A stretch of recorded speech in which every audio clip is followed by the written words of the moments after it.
أعوذ بالله من الشيطان الرجيم. بسم الله الرحمن الرحيم.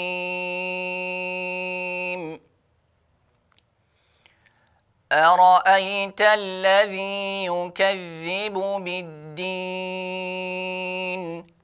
فذلك الذي يدع اليتيم ولا يحض على طعام المسكين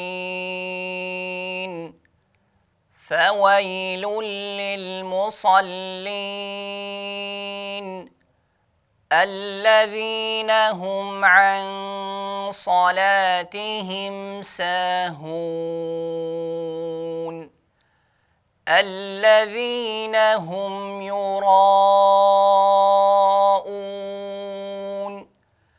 ويمنعون الماعون